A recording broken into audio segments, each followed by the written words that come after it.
Welcome back! We have reached the final video in this series. We've already covered Connery, Lazenby, Moore, Dalton, and Brosnan. That takes care of the main canon series, even if some films seem loosely related to the overall continuity. First, a correction. In the first video of this series, when I attributed the voice of Goldfinger to Michael Collins, I mistakenly used a picture of Liam Neeson from the film Michael Collins.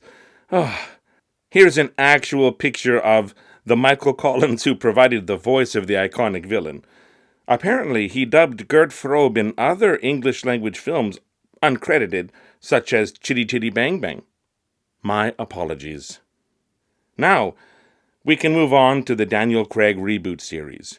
This series started from scratch, and while some familiar things did carry over, a lot of what we had come to expect was jettisoned or winked at. You will see what I mean as we look at each of the 5 entries. Certain plot points seem like givens, and were highly likely in the earliest films, but some have already fallen by the wayside. Bond wins. Bond escapes from a doomed base. Not many bases as the franchise progressed. At the end, Bond is using a vehicle, usually a ship or boat. This also slowly disappeared. Bond is with the girl. Whoopee ensues, either overt or implied. I will summarize the following points as we go along. The baddie, the scheme, the girl, how Bond wins, the ending. Additionally, for the final scene, I will ask these questions. Is Bond with the girl? Are they using a vehicle? If so, is it on water? Is there whoopee? If so, is it overt, implied, or impending? Let's get started.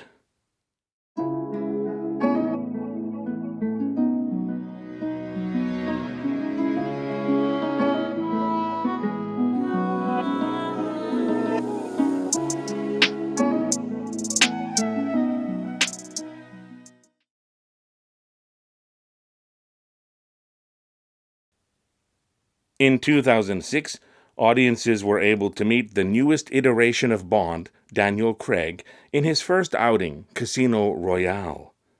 This marked the 3rd film to be made from Ian Fleming's 1953 novel. The general idea behind the reboot series was to explore the missions of an inexperienced agent, someone more vulnerable and less hardened against certain aspects of the job. It was a chance to let go of an increasingly confusing continuity going back over 40 years and 20 films. The baddie. Le Chiffre is a banker, a mathematical genius, and an expert at chess. He is, in later films, revealed to be an associate of Spectre, but this is not covered in this outing. He provides his services to criminals and terrorists, but gets in trouble after losing $100 million of a dangerous man's money. He is played by Mads Mikkelsen. The scheme. Le Chiffre sets up a Texas Hold'em poker tournament at the Casino Royale in Montenegro, intending to use his mathematical genius to win the money he needs to cover his debt. Interested parties of all sorts pay the $10 million buy-in, including MI6. They send Bond. The girl. A British Treasury agent named Vesper Lind accompanies Bond to oversee the funds needed for the poker tournament. During the mission, she and Bond fall in love. Vesper is played by Eva Green and becomes the inspiration for Bond's classic drink, the Vesper or Vesper Martini. How does Bond win? Does he actually win? Let's look closely. Bond's mission is to thoroughly bankrupt Le Chiffre, forcing the banker to seek protection from the British government. They will then use him as an asset to gain information about his clients. Potentially betrayed after discovering Le Chiffre's tell, Bond loses MI6's money. Vesper refuses to authorize more money for a rebuy, but CIA agent Felix Leiter, played by Jeffrey Wright, stakes Bond on the condition that the CIA get to take Le Chiffre into custody. Narrowly avoiding death by poison thanks to Vesper, Bond manages to win the tournament. But before he can complete MI6's plan, Le Chiffre abducts Vesper, traps and tortures Bond for the password to release the poker winnings, and is done in by another nefarious character known as Mr. White, who spares Bond and Vesper. Lost the money? Poisoned but saved by the girl? Staked by the CIA? Kidnapped and tortured? Saved by an enemy? It's true that he ultimately won the tournament, but Le Chiffre is dead, so what was the point? No one can use him as an asset now anyway. The ending. Bond is in love with Vesper, so he resigns from MI6 so they can be together. One and done. That's our new Bond. They go to Venice, where Bond learns that the winnings were never transferred to the British Treasury. Has Vesper double-crossed MI6 and him? He tracks her to a meeting to exchange the money, unalives some gunmen who try to make off with her and the money, and tries to rescue her from a building sinking into the Grand Canal. Vesper locks herself in an elevator so that Bond cannot save her, and he watches her drown as he frantically and futilely tries to free her. Mr. White makes off with the money. Bond returns to service, and M lets him know that Le Chiffre had threatened to do away with Vesper's lover unless she worked for him, and that Vesper then went to Mr. White to make a deal to exchange the winnings for Bond's life. Mr. White was played by Jesper Christensen. Using the information in Vesper's phone, Bond is able to track down Mr. White and capture him, finally saying his iconic introduction for the first time in the reboot series. The name's Bond. James Bond. Credits roll. For the final scene, is Bond with the girl? No, she has perished. Are they using a vehicle? No, that trope seems to no longer be used. If so, is it on water? Well, there is no vehicle. Is there whoopee? If so, is it overt, implied, or impending? Well, with only Bond and a wounded Mr. White, I hope not. This is a very tragic ending, filled with anger. 2 years later, saw the release of Quantum of Solace in 2008. A writer's strike complicated development of the script, but the ending of Casino Royale was designed to lead into this film. It is very much a companion piece to the first reboot outing. The title comes from a short story by Fleming. The theme of that story and of the film is, when the quantum of solace drops to zero, humanity and consideration of one human for another is gone. This film is about Bond coming to terms with Vesper's perceived betrayal, learning to trust again, and seeking his own quantum of solace. It is a revenge film, and Bond is struggling to retain his humanity. However, perhaps losing one's humanity is part of being an effective 00 agent. Or is retaining it? The baddie. I would say that this film has no baddie, in the traditional Bond sense. Bond is trying to make sense of what Vesper did, and his quest reveals a group called Quantum, which is shown in a future film to be a subsidiary of Spectre. The main villain in Quantum of Solace is Dominique Green, a businessman working on reforestation, charity fundraising, and environmental science, all a cover for more nefarious dealings. Green is played by Matthew Amalric. The scheme. Green is helping an exiled Bolivian general take control of his country and become president. In return, Green will get a large parcel of barren desert. While oil is thought to be the motivating factor, Green is actually after control of water. Quantum has been damming Bolivia's supply of fresh water, and the land Green is to receive will guarantee their monopoly over water rights, with which they can extort a lot of money by jacking up the prices. It is a very novel plan, At once local and global, seemingly on a small scale, but very forward-thinking and ripe for expansion. The girl. This movie also dispenses with what we would recognize as the typical Bond girl. In Quantum of Solace, we meet Camille Montes, a Bolivian agent seeking revenge on the Bolivian general because he took out her family. This is similar to the motivation of Melina in For Your Eyes Only. Camille is also the lover of Green, and she meets Bond when Green arranges her assassination at the general's behest. Camille is played by Olga Kurilenko. How Bond wins. Bond and Camille go here and there, uncovering more and more details about Green's plot. We see the return of Felix later as the CIA is involved in their own way. Bond also learns more about Vesper. The lover supposedly abducted by Le Chiffre in the previous film was actually a member of Quantum who seduced women in valuable positions. Vesper did sacrifice herself to save Bond's life. One of Bond's colleagues, Mathis, played by Giancarlo Giannini, who Bond had stopped trusting at his lowest point, but brought back into his life in this film, urges Bond to let go of his negative thoughts, forgive Vesper, and himself for loving her and for doubting her. Bond is kindling his quantum of solace. In the end, Camille gets her revenge on the general, Bond shuts down Green's plan, and leaves Green to wander through the desert with only a can of oil to drink. Green's hotel is destroyed, by the way, as its flammable hydrogen fuel cells go up in flames. Is this the same as a base blowing up?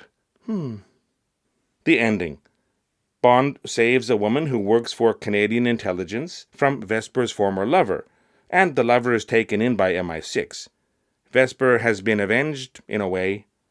Bond meets with M, who tells him that Green was found in the desert with 2 bullets in his head, most likely from Spectre or from the General's men, and oil in his stomach. He drank the oil, after all. Bond tells M that she was right, and seems to finally have the closure he sought. M says they need him back now that his quest for revenge, unsanctioned, is over.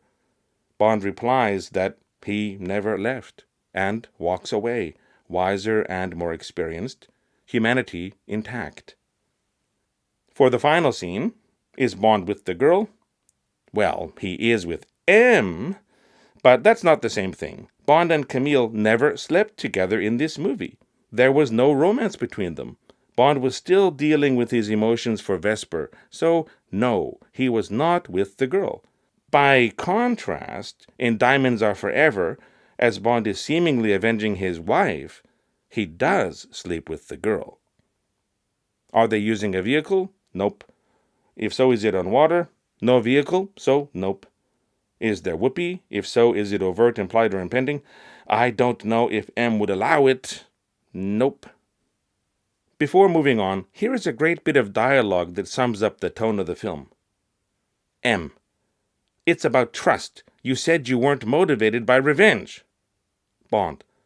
I'm motivated by my duty. M. No. I think you're so blinded by inconsolable rage that you don't care who you hurt. When you can't tell your friends from your enemies, it's time to go. It was another 4 years before the next Craig outing hit theaters. Skyfall came out in 2012 and saw Bond change dramatically, with more of his personal backstory revealed. It also brought in new versions of 2 classic characters who had yet to appear in the reboot series, Miss Moneypenny, played by Naomi Harris, and MI6 Quartermaster Q, played by Ben Whishaw. Development was slowed down by MGM's Chapter 11 bankruptcy, but Skyfall went on to gross over $1 billion worldwide. The baddie. Raul Silva is a cyber terrorist, but also much more. He used to be an agent of MI6. It is not revealed if he was 00, like Alric Trevelyan, or not, like Miranda Frost. Prior to the events in this film, Silva was captured by the Chinese in 1997 and disavowed by M when she was section chief of Station H in Hong Kong. His hatred for her drives him to launch cyber attacks and a bombing against MI6. This is how Bond, who had been using a presumed death to unofficially retire, becomes involved. When Bond and Silva eventually meet for the first time, Silva comes across as an opposite version of Bond, knowledgeable about the ins and outs of how MI6 works, even having access to Bond's recent evaluations, all of which were judged poor and failed. The scheme: pure revenge. Silva wants to end M for betraying him, calling her mommy and mother, echoing the maternal relationship she seems to have with Bond. Is M just a user, throwing away agents after they cease to be useful? That is how Silva sees it, and he tries to convince Bond of the same. Failing in his first attempt on M's life, Silva pursues Bond as he whisks M away to safety. Silva is played by Javier Bardem. The girl. There is no girl in this film. Moneypenny was a colleague, and nothing romantic came of her relationship with Bond. She doesn't factor much in the ending of the film. There is a seduction of Raoul's mistress, something Bond has done before in earlier movies, but she perishes at Silva's hand as Bond watches. 2 films in a row without a traditional Bond girl. How Bond wins. Bond retreats with M to his childhood home, Skyfall, where they prepare their defense with the still-employed gamekeeper Kincaid, played by Albert Finney.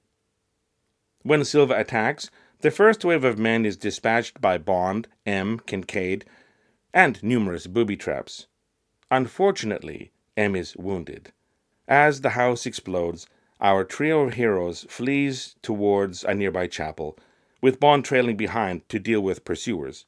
Silva gets to the chapel before Bond, gives M his gun, and begs her to end them both with the same bullet to both of their heads. Bond finishes him with a knife to the back. Bond holds M as she breathes her last. The ending. After M's funeral, Bond meets Moneypenny, the agent who had unintentionally caused his presumed death. She has opted out of field work and will be secretary to the new M, Mallory, played by Ralph Fiennes. Adversarial earlier in the film, Mallory has gained a lot of respect for Bond and reinstates him in full, ignoring his failed evaluations. Bond is ready to get back to work. In the final scene, is Bond with the girl? No, there is no girl in this film. Bond is with Mallory, the new M. Are they using a vehicle? Nope, that used to be common, but is now a dead trope. If so, is it on water? Dead trope, no water. Is there whoopee? Well, while Bond and M have gained a lot of respect for each other, I don't think they are there yet. No whoopee, 3 films in a row. I would like to point out that Bond has quit MI6 or gone rogue without officially quitting in every film in the reboot series so far. We've had an On Her Majesty's Secret Service level of personal tragedy with the death of Vesper.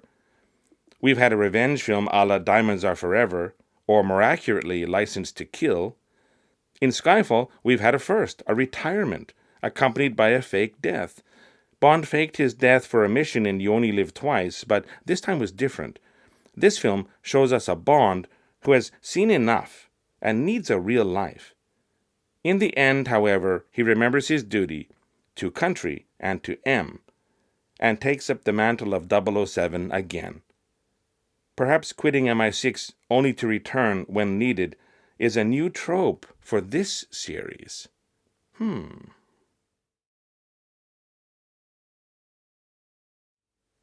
4th reboot film was 2015's Spectre, released 3 years after the successful Skyfall. The Baddie.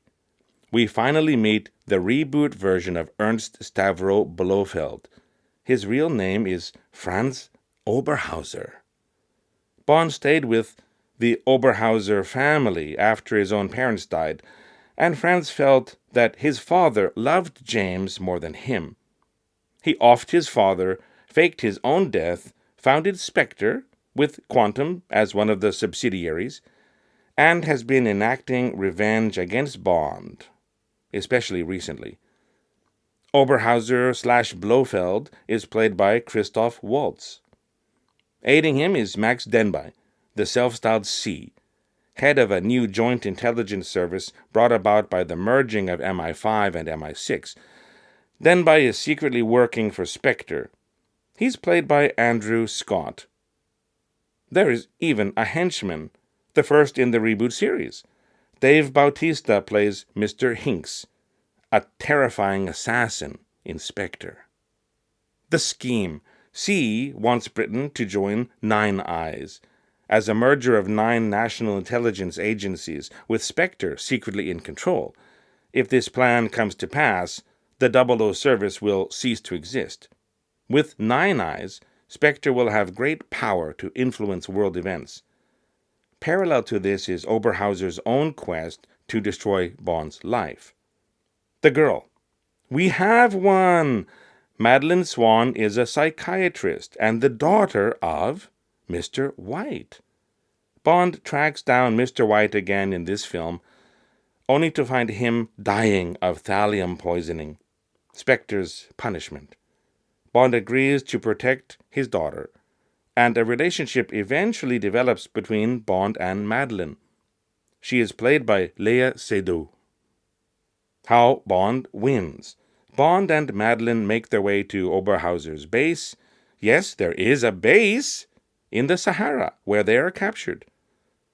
More is revealed about the scheme, as villains like to reveal all sorts of details when they have the upper hand, but Bond is able to escape torture thanks to an exploding watch. Bond and Madeleine flee to London as the base goes up. Yes, it is an exploding base. The ending.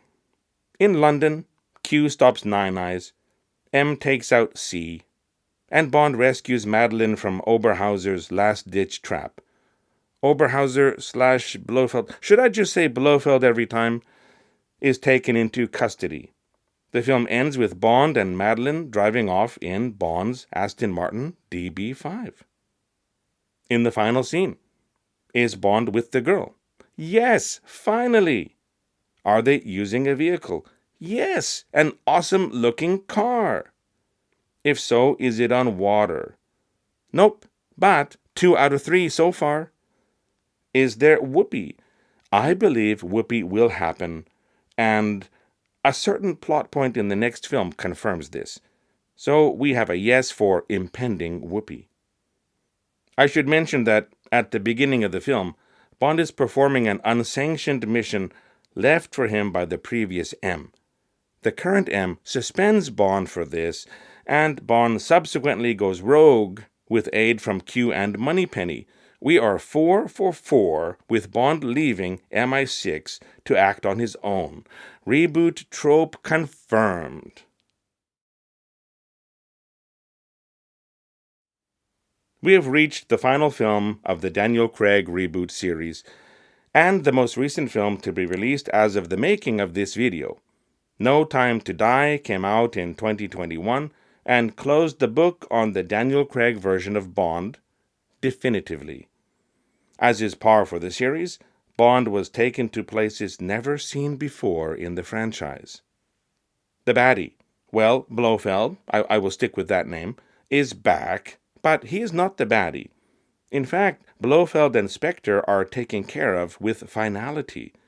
Bond infiltrates a gathering of Spectre members, and the horrifying weapon of this film, nanobots that target and kill specific DNA patterns, is released and wipes out all members present.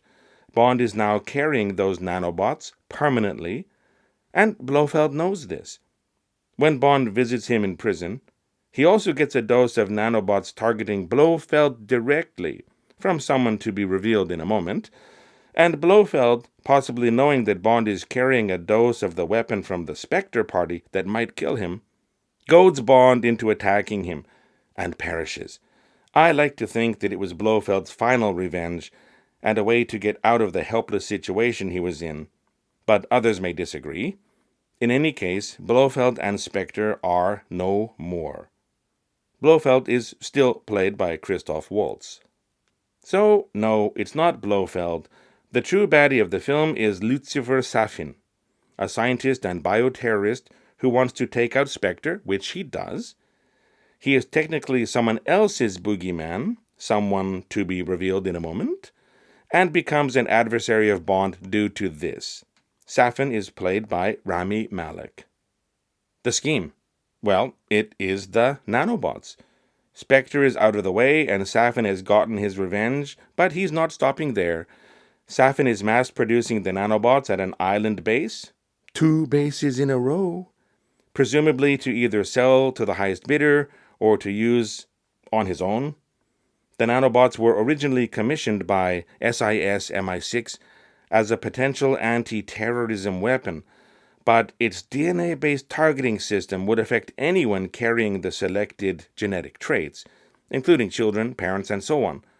Just infect one person, and the nanobots would be passed on to anyone they came into contact with, spreading throughout the population and the world, until finally reaching the target.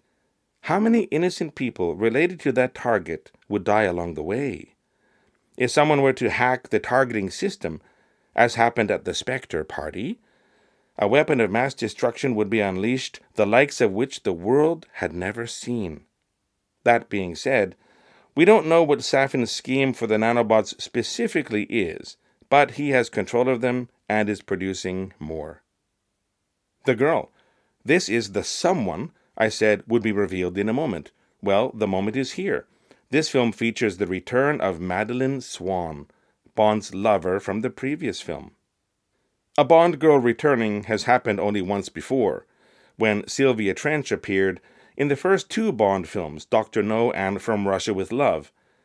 They met in the former and were dating in the latter, and Sylvia was intended to be Bond's recurring girlfriend, but the concept was dropped. Madeleine is played once again by Léa Seydoux. At the beginning of the film, a failed attempt on Bond's life leads him to wrongly believe that Madeleine has betrayed him. This attempt happened while Bond was visiting the grave of Vesper, so the whole betrayal aspect was compounded. Bond left her not knowing that the attempt had been orchestrated by Blofeld, pulling strings even from prison. That man just won't leave Bond alone. Years later, a now retired Bond is brought back to help the CIA infiltrate the Spectre party. Events lead him to Madeleine, and he tracks her down to her childhood home in Norway. He learns about her past with Safin. Safin's own family had been taken out under orders from Mr. White, so Safin sought revenge by taking out Mr. White's wife and daughter. After ending the wife, Safin spared the daughter, Madeleine. They have had an odd relationship ever since. Bond also meets his daughter. Madeleine was with child when they became estranged, and has been raising the girl, Mathilde, with Bond unaware the whole time. Bond is a dad. Mathilde is played by Lisadora Sonet. How Bond wins. Events lead to Safin kidnapping Madeleine and Mathilde. Q helps Bond gain access to Safin's island base.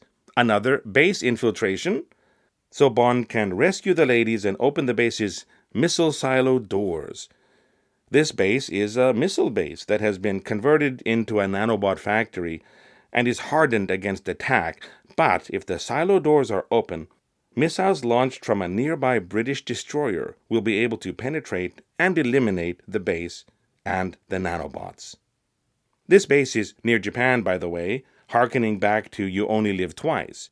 Bond and Safin fight, with Safin losing his life. But Bond is infected with nanobots programmed to attack Madeleine's DNA. If Bond meets Madeleine or Mathilde again, or anyone he meets at all encounters them somehow, they will both die. The ending. After making sure Madeleine and Mathilde got off the island safely, without doing it himself in order to avoid infecting and killing them, Bond opens the silo doors calls in the missile strike, and perishes. Yes, perishes, while watching the missiles arc in and destroy the base, the nanobots, and himself. Bond's comrades at MI6 drink to Bond's memory. Madeline drives off, telling Matilda about her amazing and heroic father, James Bond. In the final scene, is Bond with the girl? No, Bond is gone, sacrificing himself to protect his love and his daughter. Are they using a vehicle? Madeline is in a car with Matilda, but Bond is not. If so, is it on water? No. Is there whoopee? No. There you have it.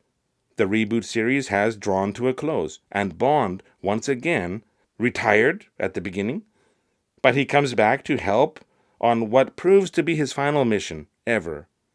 This makes 5 films out of 5 in the reboot series where Bond left MI6. Interesting. Tallies. Bases destroyed. We saw 2 bases and both were destroyed. There was also 1 hotel, but I'm not counting that as a base. Bases went boom in 2 films out of 5. Ending vehicles. Bond ended the film using a vehicle in 1 film out of 5. Endings on water? None. With the girl? Bond finished the movie with the girl once, 1 film out of 5. Whoopee tally. Bond had some flirtatious encounters, comparatively few seductions, 1 serious love that hurt him deeply, and a final serious love that he was tricked into abandoning, tragically losing the chance to spend time with his daughter. The reboot series was quite light on frivolous bedroom antics. Bonus information. Major characters with dubbed-over voices? None. Possibly suggestive names for various Bond girls? 1 agent who assists Bond in Quantum of Solace is named Strawberry Fields. She has an unfortunate end. That seems to be the only mildly suggestive name in the reboot series. Although Bond jokingly tells Vesper in Casino Royale that her codename for the mission is Miss Stephanie Broadchest. Of course, it was not. That was just Bond and the writers winking at the trope. Bond has come out on top almost every time throughout the franchise, but it could be argued that the Bond we see in the reboot series was the least successful overall as missions go. He stopped Le Chiffre from regaining the money in Casino Royale, but Le Chiffre left this world and could not be turned into an asset. Bond also lost the money to Spectre. Bond was off the books in Quantum of Solace, and while he gained a measure of personal closure and foiled the plan to control the water supply, was it really a win? In Skyfall, Silva got his revenge against M. Bond took out Silva, but could not save her. Bond did succeed in Spectre, so that was a pretty clean win. However, in No Time to Die, Bond was used by Safin to take out Spectre as a whole. Bond unwittingly ended Blofeld's life. Bond eliminated Safin and the threat of the nanobots, but at the cost of his own life, after being infected by Safin's own supply of nanobots targeting Madeline and Matilda. It was a win mission-wise, but a loss in all other ways. I hope you enjoyed this series summarizing the main points of all 25 Eon Productions Bond films, plus the non-canon Never Say Never Again. There were major spoilers, to be sure, but I left out so many smaller details that there is still a lot to see that went unmentioned in my videos. If you are someone who has never seen a Bond film, or has not seen them all, I urge you to dive in and check them out. There is a lot of great entertainment to be seen, and the influences of Bond can be found in so many other works. There will undoubtedly be more Bond films in the future, so we can always look forward to that. Thank you for watching. See you next time.